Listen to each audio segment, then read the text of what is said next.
Bonjour et bienvenue sur les clés de la réno. Vous vous lancez dans la rénovation ? Alors vous êtes au bon endroit.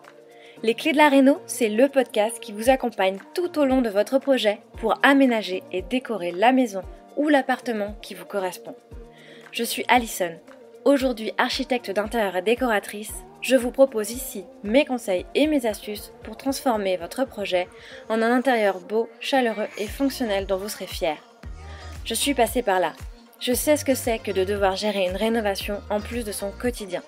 C'est pas toujours une partie de plaisir, mais ça en vaut tellement la peine au bout du compte. Seul ou avec un invité, laissez-moi vous aider à simplifier les étapes, vous apporter les clés dont vous avez besoin pour que votre projet se passe au mieux. Imaginez, vous saurez enfin par où commencer et comment faire les bons choix. Retrouvez-moi aussi sur Instagram, c'est tout simplement les clés de la réno podcast pour encore plus de partage et de retour d'expérience. Allez, on y va ?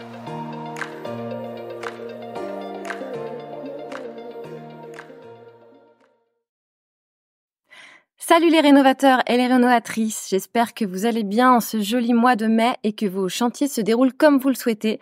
Alors comme je vous le disais en intro, si vous êtes ici, c'est que vous vous êtes lancé dans la rénovation ou alors que c'est un projet qui ne saurait tarder et vous êtes au bon endroit puisqu'aujourd'hui on va parler de 7 choses à savoir avant de se lancer dans la rénovation. 7 choses dont je me suis rendu compte au cours de mes propres rénovations, issues donc de mon expérience personnelle, mais aussi confirmées depuis que c'est devenu mon métier d'accompagner mes clients dans leurs projets de rénovation. On est de plus en plus nombreux à se lancer dans la rénovation, c'est finalement devenu tendance de rénover, et ça, surtout depuis la crise sanitaire et ces confinements qui nous ont fait prendre conscience de l'importance d'être bien chez soi. Et oui, en 2022, 35% des Français envisagent de rénover leur logement, c'est 5% de plus qu'en 2020, et le nombre de transactions immobilières a atteint des records l'année dernière, bien que le marché soit des plus tendus, avec peu de biens à vendre et des prix au mètre carré hors d'atteinte. Ceci étant dit, se lancer dans la rénovation n'est pas une mince affaire, parce qu'on le sait, une rénovation, suivant l'ampleur du projet, ça peut être long et compliqué, mais c'est aussi, et heureusement, beaucoup de satisfaction personnelle et de joie au bout du compte. C'est la fierté de se créer un intérieur à son image. Comme j'aime bien le dire à qui veut l'entendre, c'est une aventure, et oui, vous ne le savez peut-être pas, mais vous êtes des aventuriers. Parce qu'il faut bien le dire, il faut quand même une bonne dose de courage et de goût du risque pour se lancer dans ce parcours souvent semé d'embûches. Alors, comme un homme ou une femme averti en vaut deux, voici sans plus tarder ce que moi j'aurais aimé que l'on me dise avant de commencer. Alors, chose numéro 1, la rénovation d'une maison ou d'un appartement prend toujours plus de temps que prévu. S'il y a bien une chose à retenir quand on se lance dans un projet de rénovation, c'est qu'il prendra toujours plus de temps que ce qu'on imaginait au départ. D'autant plus en ce moment, avec les pénuries de matériaux et les plannings surchargés des artisans. On peine à obtenir des devis rapidement. Il faut donc prendre son mal en patience dès le début.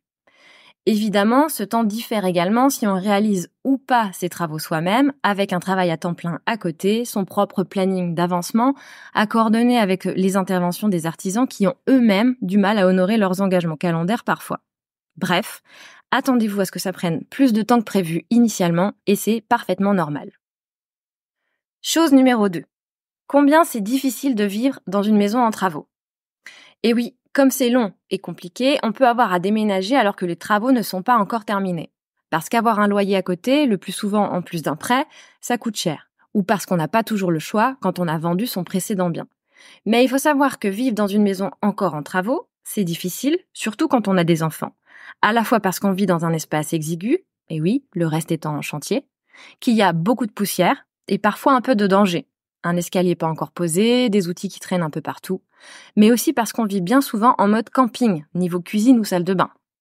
Je vous conseille donc, quand c'est possible, de travailler pièce après pièce pour vous permettre d'habiter une partie de la maison et de déménager les pièces au fur et à mesure de votre chantier. Essayez de faire en sorte qu'au moins une pièce ou une partie de la maison soit terminée et habitable quand vous arrivez, quand c'est possible. Et pourquoi pas, commencer par la salle de bain, peut-être une bonne idée pour pouvoir se laver quand même quand on est en travaux. Vous verrez, c'est très appréciable. Vous pouvez dédier une pièce non finie au stockage de vos meubles et cartons, le temps de pouvoir vous installer convenablement. Chose numéro 3. Définir son projet précisément avant de se lancer dans les travaux de démolition. Quand on achète une maison à rénover, on est toujours très enthousiaste à l'idée de commencer, on s'y voit déjà, On a 1000 idées à la minute et surtout on veut déjà tout casser. Oui, mais voilà, une fois cassé, ce serait dommage de regretter et d'avoir à reconstruire ou pire, de se rendre compte qu'on a jeté des éléments qu'on aurait aimé conserver. Il est primordial de bien définir son projet, de laisser mûrir ses idées pour s'imprégner du lieu et ne pas trop se laisser déborder par les tendances qui risqueraient de nous lasser. Avant tout, il faut prendre le temps de se projeter dans sa maison idéale. Et pour ça, il faut définir les besoins et les attentes de chaque membre de la famille, faire l'état des lieux de l'existant pour bien définir la liste des travaux et surtout reconstituer une coque saine, comme on se le disait avec Annabelle de l'Epénat Home dans l'épisode précédent. Il faut aussi éventuellement imaginer un nouvel aménagement et étudier sa faisabilité, avoir une idée précise de l'ambiance générale. En bref, il faut prendre le temps de bien définir sa vision personnelle pour avoir toute confiance en ses choix. Heureusement, le temps qui s'écoule entre le compromis et la vente nous permet, en général, de prendre ce recul indispensable. Chose numéro 4. L'importance d'anticiper son budget. Et oui, notre plus grande peur quand on se lance dans un projet de rénovation, c'est le suivi du budget et les imprévus financiers qui sont liés à tout projet de rénovation. C'est complètement normal, des imprévus sur un chantier, il y en a toujours. Et on ne s'invente pas chef de chantier du jour au lendemain. On ne maîtrise pas non plus les coûts de certains travaux et matériaux, d'autant plus en ce moment avec la flambée des prix. Aujourd'hui, contrairement à il y a quelques années, rénover coûte quasiment aussi cher que construire en neuf. Il s'agit donc bien d'un choix engagé et même probablement éthique. Mais une fois que vous savez où vous voulez aller et ce que vous souhaitez accomplir, vous devez explorer toutes les possibilités et les coûts associés qui vous permettent d'y parvenir afin d'établir votre budget prévisionnel. Pour ça, rien de mieux que de faire des devis à des artisans ou encore faire appel à un professionnel, architecte d'intérieur ou courtier en travaux pour obtenir une estimation de vos travaux. N'oubliez pas de comparer ce qui est comparable. Ainsi, assurez-vous que les prestations et matériaux proposés sont identiques. Et pour ce qui est de la difficulté d'avoir une vision claire de son budget global, je conseille toujours à mes clients de prévoir une enveloppe dédiée aux imprévus, avec un pourcentage, souvent compris entre 5 et 10% du budget estimé. Ça vous aidera à relativiser au fur et à mesure de l'avancée des travaux et à piocher dedans quand c'est nécessaire. Chose numéro 5. Le temps libre nous manque cruellement. Quand on s'engage dans une rénovation et qu'on fait beaucoup de travaux par soi-même, on n'a plus beaucoup de temps libre. Normal. Vous l'aurez probablement anticipé, mais malgré tout, on a du mal à réaliser avant d'y être réellement confronté. C'est comme un tunnel. On y passe nécessairement tous ses week-ends, voire ses soirées, et la priorité va être de maintenir un certain équilibre entre vie de famille et vie de chantier. C'est donc la vie sociale qui peut prendre un coup pendant la durée des travaux. Mais pas de panique. À un moment, ça va s'arrêter, heureusement, et puis c'est l'occasion de proposer à vos proches de venir vous aider sur le chantier. Ils seront d'ailleurs d'une aide précieuse et vous apprendrez très vite à ne plus vous passer d'eux. Chose numéro 6. La maîtrise de son chantier est un job à temps plein. En parlant de temps, vous allez voir que quand vous n'aurez pas les mains dans le placo ou la peinture, c'est parce que vous serez en train de faire du suivi de chantier. Effectivement, le suivi de chantier prend un temps fou, notamment la gestion des artisans, avec les appels, les relances, les rendez-vous, la négociation des devis, la planification des interventions entre tel et tel artisan, ceux qui prennent du retard et qui finalement ne viennent pas, qu'il faut rappeler, replanifier, etc. Pour vous assurer d'obtenir ce que vous avez en tête, il va falloir être très précis avec les artisans et tenter de suivre au maximum leurs interventions. Les défauts de communication et les incompréhensions peuvent être la ruine de votre projet si vous n'y êtes pas très attentif. Pour que les travaux soient réalisés exactement comme vous le souhaitez, n'hésitez pas à leur faire des croquis, des plans, leur poser beaucoup de questions puisque tout réside dans les détails.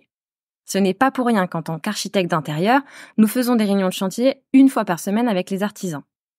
Vous pouvez d'ailleurs déléguer cette partie à un professionnel de confiance pour vous permettre d'avoir l'esprit plus tranquille. Quand je me suis lancée dans la rénovation, je n'avais pas non plus conscience à quel point ce serait une charge mentale supplémentaire dans mon quotidien. Ça me réveillait la nuit à repenser les plans dans un sens ou dans l'autre, les aménagements, les appels à faire aux artisans, la liste des prochaines tâches à réaliser, les achats de matériaux. La rénovation en elle-même est un ascenseur émotionnel permanent parce qu'il faut penser à tout. Réussir à s'en détacher est difficile, j'en consens, même en déléguant, mais gardez à l'esprit le but final. Vous vous créez une maison à votre image. Et vous verrez que la sensation ressentie quand on finit une pièce ou une étape de la rénovation, c'est ce qui nous tient jusqu'au bout. Enfin, chose numéro 7, et la plus cocasse, vous allez voir, la surprise de passer son temps dans les magasins de bricolage. Et oui, passer des journées entières à ranger, à trier et à nettoyer le chantier, mais aussi à parcourir les magasins de bricolage parce qu'il manque toujours quelque chose. Ça donne l'impression de perdre un temps fou et que pendant ce temps-là, le chantier n'avance pas. C'est frustrant, mais en fait, on y passe tous si ça peut vous rassurer. Du coup, mon dernier conseil, anticipez au maximum les commandes de matériaux et les achats avant même de commencer chaque étape pour avoir tout sous la main et éviter ainsi de multiplier les allers-retours en magasin. Et voilà, on a balayé les 7 choses à savoir avant de se lancer, vous savez tout. Vous pouvez vous préparer un peu plus sereinement, je l'espère, à votre projet. Et surtout, n'hésitez pas à me dire en commentaire ce que vous auriez aimé savoir avant de vous lancer. À très bientôt pour un nouvel épisode. Si vous avez écouté jusqu'ici, c'est probablement que l'épisode vous a plu. Alors n'hésitez pas à en parler autour de vous, amis, famille, tous ceux qui rénovent sont les bienvenus. Vous pouvez aussi évidemment laisser un commentaire sur Apple Podcast ou une note 5 étoiles sur Spotify. Et si vous souhaitez être informé des prochains épisodes, n'hésitez pas à vous inscrire à la newsletter ou à me suivre sur Instagram. Le podcast, c'est fini pour aujourd'hui, mais je vous dis à très vite pour un nouvel épisode.